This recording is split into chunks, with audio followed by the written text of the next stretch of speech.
Bijang ECA Church 2019 Pate Camp. Speaker Rev Sholal. Day 1, Session 4, Part 2. Alina, Genesis bungni sang som mga. Adam le Eve so COVID. Hisi ho ni. Solo nilang betup lo ni. Na yong tong lo ni.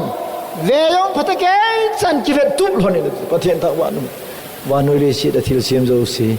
betup ki de mehem te pis.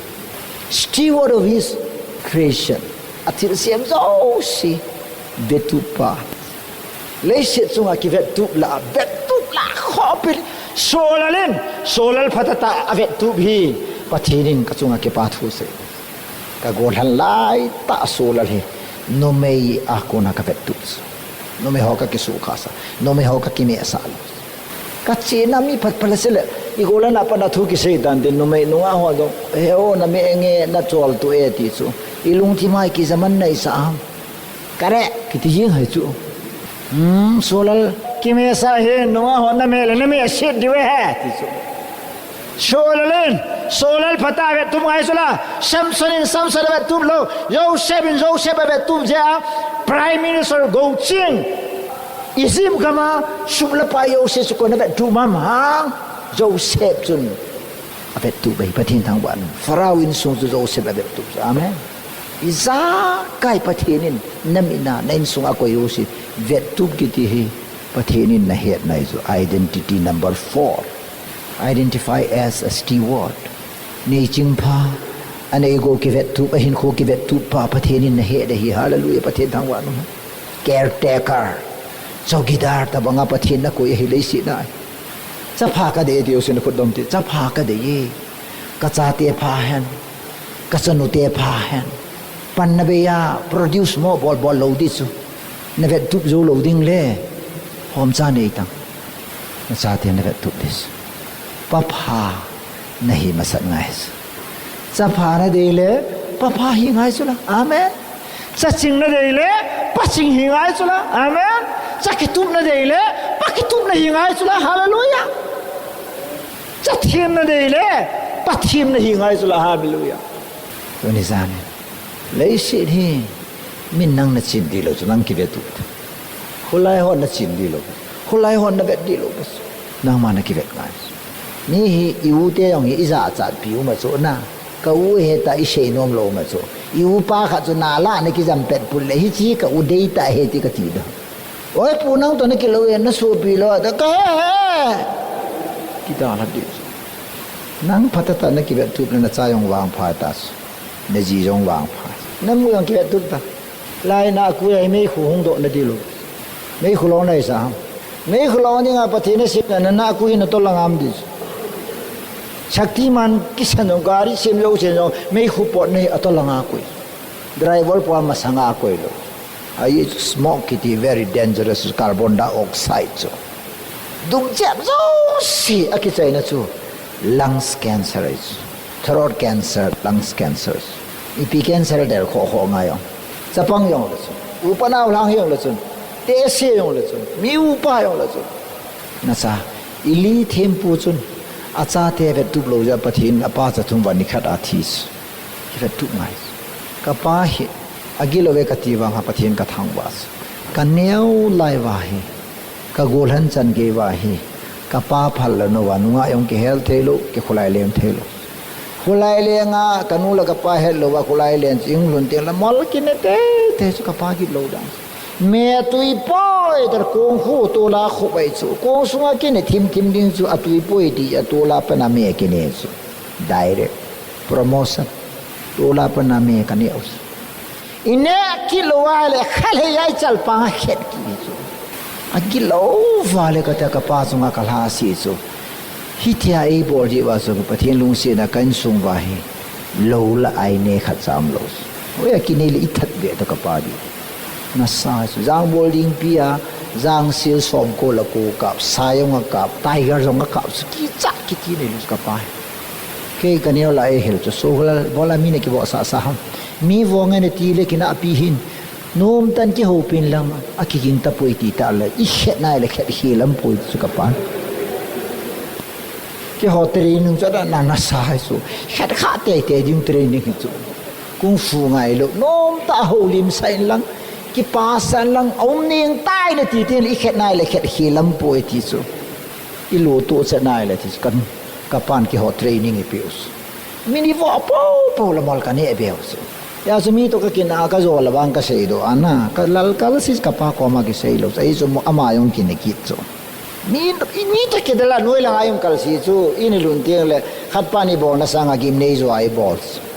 ni chau lo mi ong ke tha zo le chen mi na chau ma ta sapa khong khat ai khat yu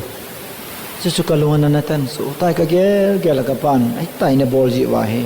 akam khama mi ma sanga ka din zo he ka ti pathin ka thang wa so hallelujah pate sapang khat zan ta po un tu ni pathin na koi na hi Pate na pi zo si paten de 2 minutes adi da thu pi pe ni nang na mit mo na lagaw he ni lagaw lo so nang lagaw nang ji ana lagaw en ton sot me di lo dis nang mit mo ya na lo chal ya na phat lo ya na lagaw he o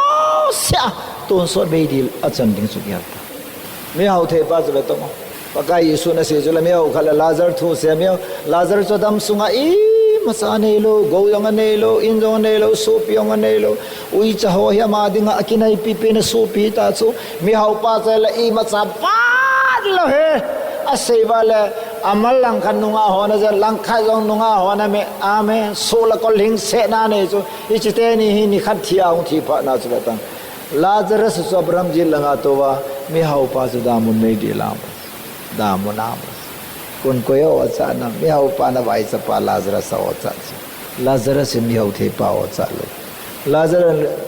le shi dam sunga ata asa pha wa nga alhagaw pha ngap lo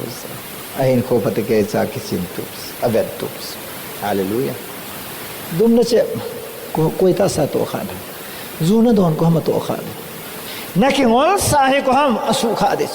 nain su na jina sa nang mata sa to kha des lam gola Bihar से आता है ना बिहार लगा लो कोई मचान लिमसा है बे हमारा एक ही है तिसो एक ही है आई तो बोय लो हाँ बोला खां चा सने बे सना हाथ दिलाई ताऊ सना ताऊ सांग पंडिंग न तिसनंग पुलिंग ऊपर lang sani le chumkin nei ki sai hat lai ta so amen physically ayong challenge yan or feasible ngam di so lai ta ba jani dung chapang cha cha ne ba mit sandal dula akil na bang akiwa le dam ne nang mi ta sa mo phari lo bichu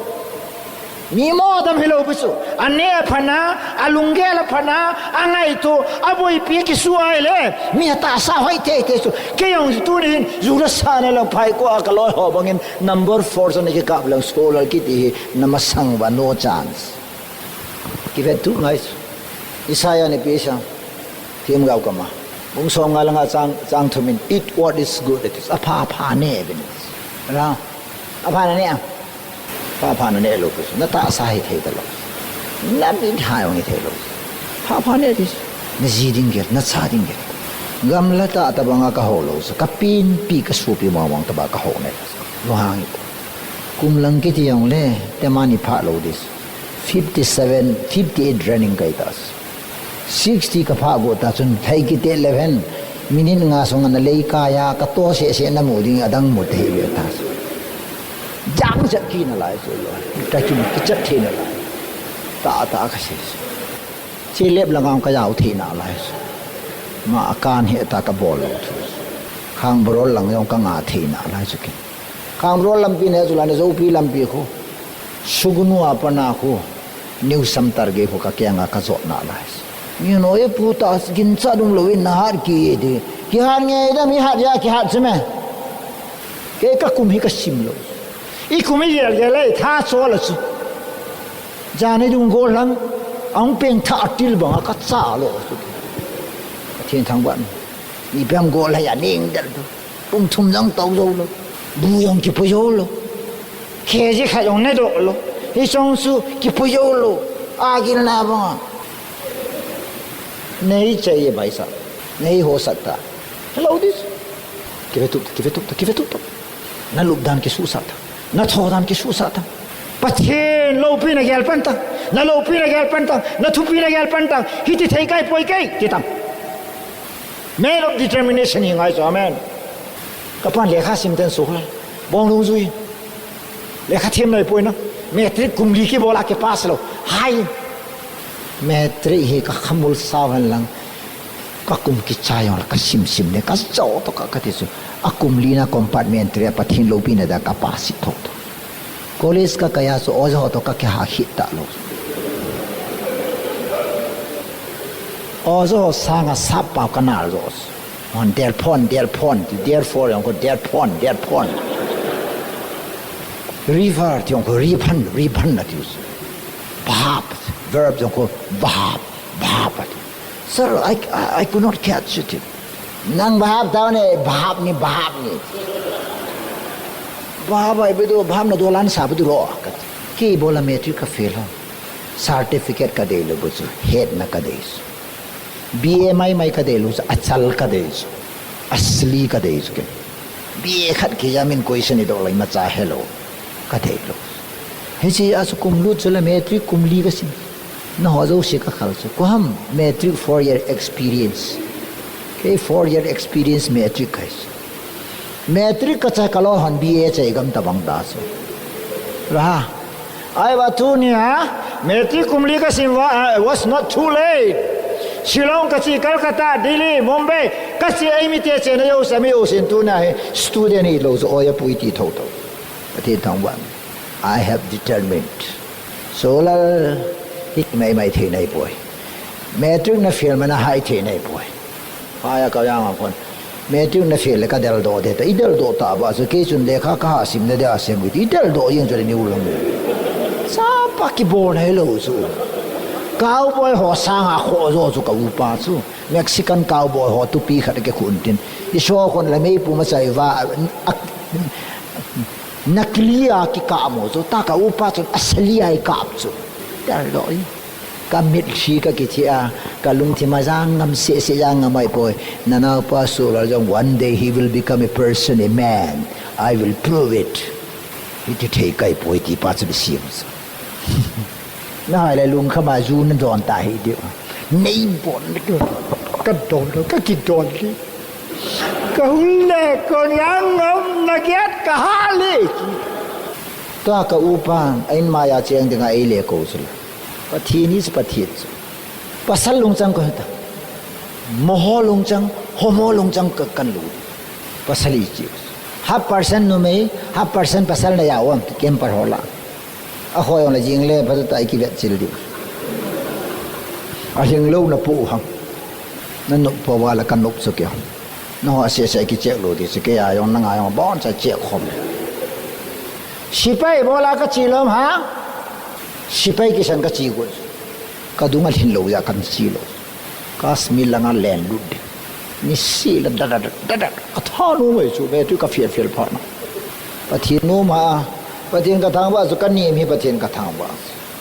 asam rai fola ki ve ka chia la ka loi hong do yu chen Sholal ki ve ho na lin lo de ka he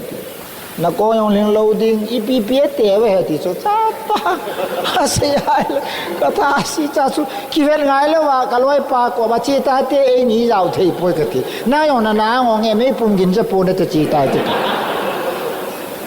ki ve lo lang ka zo amen Lord qualified aba determine ka desa hiti thei kai boy kanu a lung na ka upa sunga lung na a hase a kem dana ima sabola wa full stop nam thei ka boy I will start working ana ki vet no ka tis sa pa na mi ina ka che mi na kan to thing ka e a cha chu tui ka haya zuki zo na mun jong ka si laga ve lo wa ka lung na nai pathen ko ma ka seya pan kan la pathe lo pi re tu na no wa the ya pathe nei koi tas we must be a growing person I khan du amen he na khan du ke mana ya ma sa na he lo ya na bol tang ta na he ta sula you are responsible for your life nahin khwa who is responsible you yourself nang nai sula no me yong hi ke chen ti la pa na hi I thu no ya kum sa dis ilung sit na say yo say yes ti le ayo zo na le chingam cho na ki thiu pasal hi na proof this amen ano na bang van gam chi na ji thu ka sai lo lai de chi pi lu chan pulam dien kon pata chi du da the lo lai ho so van gam thu sia na pu la na mo thi yong bai lam ta lấy sự sung ai ban cái lúc mà sang we should know how to live in this world first. I should know who I am first. Cái cái hiểm thì hết mà sẵn this. Ban gam chu future. Yo long chu mi pa khan he army hon. Bacha kinna he thì ki chabe sa ajinu ya ijari ta ichati. Sipai panjo ho ba no se la ke kinna bacha hai kunna bachi hai ata do ale yat mo ta ma in isu hatsani number o hai lo so tizabal kagang pa ma silum hindi malum hai to nahi hai ati le mola ne so hindi nahi malum hai ati le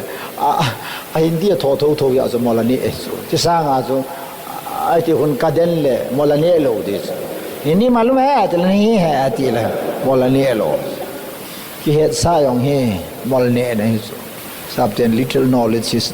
dangerous सती सो दिया आदि सो है ना लोम सा तू चुंगा के ने बोला सो का सेम सो पे तो के न हो का ngolo सो न है ना उला समझा ही चन गया हिन खो ही मन खिलो वै सो है ना ला समझी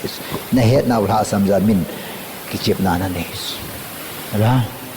IPP le juju hozo se le bendera to hole le khaka mo kerom buna tui bonga boarding hello walam den panga kerom ka hozo si khu IPP le cha khu nang jaw lo phat phana le wan gam thu chi or sei ta hi di bo tui bong la na chi da nang ki tup na a pata lam nan zo the ui cho hon jong nan vet no ma na la chi pa khu tu chunga ki su ta an ti teng le wan gam thu sa baya bai cha amen hallelujah ai su van gam chi hun tiang le hi ma sa boy talawai a sa boy he katina hilai cho boy hi van gam a chu discipline on ke hil talo di church hovin ka yong talo di ta khom na talo di ethics ti chu le se chon dan ki hil na talo di ai su van gam dur hoyo se chu qualified to live a hing ding a lom zo se hing ding ai ta ya chu ki hil nam talo tu suna panai ke se pio we tham khan lu wa lu na jana yan la chu kai mut masanga ki holim na howang chu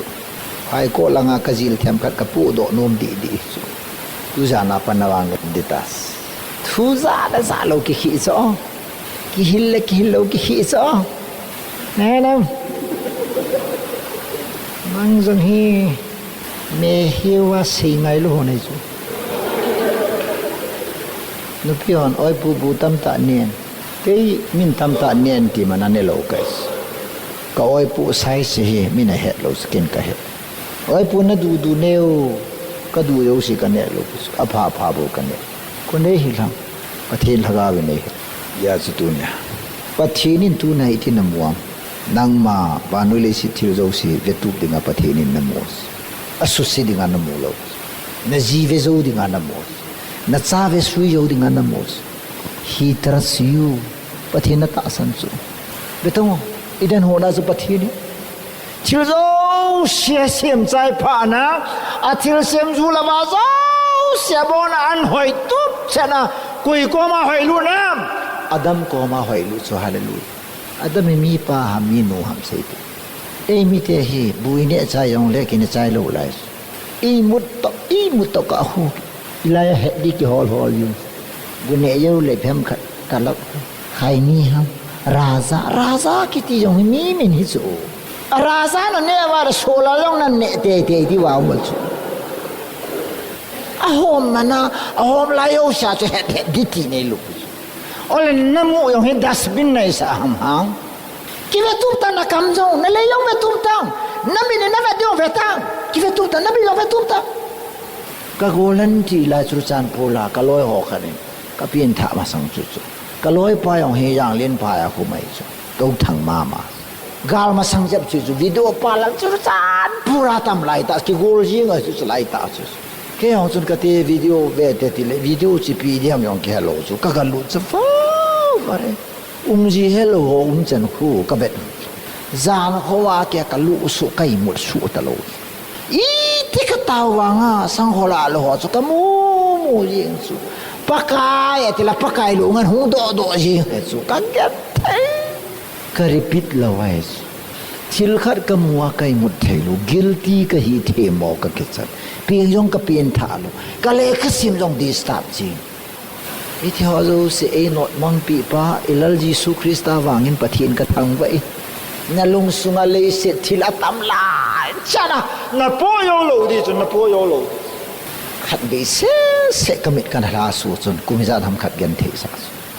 cinema ka bet a kho kit dan su edik ka hita oh henu panbia hemamalini katuti ngai su ka khos livi talong sole ka bet jwa panai ka hin kho hi nop lo tan hemamalini ka amjal khan ki ti chinya pana su ka tha no mai su adayong ka pun he haya khat ke alam sa mo mong sa cinema dana ka hello so amjal khan ki ti chinya pana ka mu da su ka pin tha to ka chu ki chai lo hemamlini so ka den itang chumunga ka de ha so mom se hemamlini le so la halo to thang ho le ke new lam le na imomo he la hemamlini zan kho ba ke ei za lim se nai so ipi ha isu boy chu seitan kamil patata ka na sintup lo ya ichan ga chu ka boy helo hela ikam na su boy na lol patata na sintup lo ya tu na chan ga na boy helo na khop lo la tu cái lo mà nó là sao khát chú căn dạ chú cả chim ta về thiên màu hồng ba in van va lô khát ông chú nó gạ sao chú thì đan lấy xiết pa hoài dấu xe sang hin aza za nang na hoài zo za pi sa chú nó gạ sao hung phia ban jep thip di chu ka sa mi ping tha ho la lo na ho sa di lo su hi mo se lo la yo mo sa lo ta sa e mi ten ka par ke da ka par ke da ma khai ku la gam le na par chi lo ding ala sai chi sang chon ka par the poi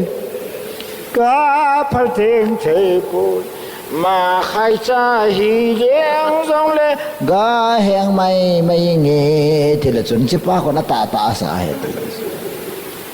chú ấy này ta mua xe lô lai mà ta mua sa lô đi hin đã tôi kêu à ngay cho amen na mẹ kitchen tụt ta na cha thế mà sang na cầm kibet tụt na nè kibet tụt na lol kibet tụt hallelujah tu na sola lol kai sa ta lo chu Nazareth Jisu lola ka gyal ngai Nazareth Jisu mi na ka gyal ngai Nazareth Jisu mu ka gyal ngai Nazareth Jisu Krista chenna hovine heta ka gyal ngai chu ka ta sa steward lo na san lo chu pathinin van ga ma lo na pe dis pathinin bible la pa cha the heta koi chu Joseph hallelujah Potiphar nei pin nei lupin dis Ifam khat bol te ti lo pu dai le nga se su nei lupi no lo la na jinu sibilta hoi la ya kon hin khau hoai de anum trin mi va de le na la yang e ho re ki cha do mi su na mi mu ding isa cha mi heading isa cha Psalm 14 one pathin mir he khat be chang ki sing khalo hedis hallelujah lấy xin mi him te cho nahi e tu zana wana le khabwa sune thi sa hame e kho khatin accountant pa ko ma report di pedis ki ve tup na ki ve tup ga he na ne di sin kho khatin solalin tu na ka gol hana pan ka ki ve tup ga ka ne pantas solal ga ka ne pantas hallelujah ka gen the ga ka ne ta neulam le na phata ke cha solal ka ve tup ja to ai ga ka ne inu le pa se ne lo dis e ga yong isa te ne sa dis itu te na ne sa dis iga kapu ne che ne lam do pin kapana na lam do in kapu sun pachina na hen kapu sun Yesu no ga yoin kapu sun pakala sa na pangin kapu sun kita hin kapu sun kham na thai bol lo hin kapa khanga pana pachin pat thai bol tu chen ga kane he ti sa dis kire suit kire tut ka kana zan zo se ke chai ta ta ka upa nei dal do ka kana zan ke chai metric ka fela zana ka kana ke chai ta to ni e kul ka sop na ni kho ke chai mi za khun no ya za khun ka su the nga tu ni kho ong thon de nga pa do se ke chai ta so la len toy ga ne ta itu tu kya ni su bai ko Galatia se ko bung gup chang sagina na tu na de te sa amen ko ham jong la tu a hai ni ko ham mai tu a chang mai ga sa chang khai tu le chang kha ga kiel cha hin min kiel cha hin lo ni jinu naw vom helang gai ham sen la nawan nei le ui no khat pe le ti chu mi bola na bol the da thing khone na sa dam ui pi chu wa alam na sa da nahong pin tha ting le pathina kuna na pin le pathin lim ping dis pathin naw ping dis pathin tabang ping dis hallelujah pathin cha te hin chila cha te hin pathin sim nei ju tu ni pathina nei athu pi pen nei ani na ba noi le si thil siam zo si nang ve tu bi da ti so John Wesley te mi som la khat ping so abong sawa England ahi missionary na to so ke Susana Wesley pisa Lord give me more chapa nei pi ben nang ma ka pe de te hallelujah thanu om dan chapa som la khana nei zukam zudo na ke ngol sa kha jam lo bon chapa thin he je hallelujah e je no jon pathian ko ma nei pi ben ka pe na lai ling ne te angana min van noi le sit pum pi ne hen lang a hin na chan di pi phacho wam ti precious mantam hallelujah le sit chunga thil zo si sanga imayo si sanga mantam ka hi so mantam khat mula jun polangan na koi de ai na koi dam boy ai na koi de so ai ta na koi de sun bola tin la se le dam ko tin bang la ro ke se football pa pe dam ko bol ho la diamond khanung ki pe le min ipiti gelinte a chingai gerda angolai gerda angol mai la siu triple angol double lo triple foolish kon diamond ke nga chuna ke nga pe a kisip na ne dam tai pathin mi he me ngol pe na ko ita su gen hin sang ngol zo a ko chu na life na hin ko na lagaw hi va no le si pumpi ki zo hala va na yo si ki zo yong le long khat man zo he lo so lagaw man kha zo he lo so la hallelujah ye ti le mi he me ni ba man tam hin ko hi man thai lo a ki sip nai ne ham ngai to hai ne he lo le e ki sun no hi koi mana mo tha ta lo so ai chu ta hi hai long ho kon e a bu hon ding a ge lai to chom kha yong ka e kan na kan ko wa mi ngol si bu ha ne kan ne ak le tre na ko e ha tha ka sa na e hung pha chom di ta bong hi amin bu hon ta ai vo e a le mo ko la hon bu ki hon ta khla dai de ka don't be foolish ngol hi bi the bible ngol hi pakai lung lam do not be foolish ngol hi win pakai lung lam pi hi heaven it is hallelujah le sin sunga kai hi ka thisan ithisan ko ki su khai le mi zo se na ve ta tam zo hen athisan so chu pa mai sa ko ham na lola na thisan ong ke ka mal anal ne rin bu ta kilo ve ki tim lo na thisan tam cha khan ong ke ka kal si chu na hin khuwa ki chai nai ta le sin sunga koi ma chan thisan ve man ai chu thisan a hin nau mai chu amen ni man tam ne so so man tam so ta ka koi de na ti chu na lo ki chi ma chu boy lam le na ba le na kun so man tam khu mula chu na long neu de diamond tum khan nei lang wang eastern motor ho ka cho ti chu ka chi ding eastern motor gari zo te ko cái đó khối gari mà làm gì calculate đâu lối agido so với tu su ya lo ma lo ma cha ma su de ki pa bo se full payment ai to cha bang no to mi lo yo si kon sa ta cha yong na za na po do di cha dar ka le te sigum ba tha pa mi ne te e te mi lo ban bana ka pheng changa ka chu kalung lin di tas why so man tam mon khat ki mu mai nai sa so man tam neo cha khat jong khu inayay le ibipi sangay so nga ka kiveilaya ruby ti sung san pa hoy nan po da takan po kaung sun le gulhan la chapakai a pe na sung sikisang liulo apo naman may ja chu sang sagi pi 1987 1987 na sang sagi ki ti imut bi the hilos khomat ke ya hisab kita makadin ji sang sagi chu kulukhat noya kan dalpha kalup chu solalai mupoi kayan gel khowa ke ai zaman tam se min sumahau ken imuthelos layo siangap cha i chozo se su Reserve Bank of India, Swiss Bank, American Bank, abon sa kaya ko ansun kom diyo su nalo man hing lo suma nang naman tamsan kita tuso nga sandila ka siya so atibu kim lo ni nunga ni usan ni su ni se ni na lang sisi chat lo garian tolos ayang ge sinu su kataw masanga kap so za boy nu nang naza sa pinata asai boy ke ya to ki hin nam boy ke ya yong lei kha na ne ding nang lei kha ne lei si to ki chopal ding pai bo ve kanau ka phi nata asai disfigure jong le na soul so na hagaw sa disfigure boy kanau your soul is beautiful sa pa ka hopis your soul is the most beautiful in the world don't worry don't cry God loves your soul not your body nataasay po'y pagkain na gyal po'y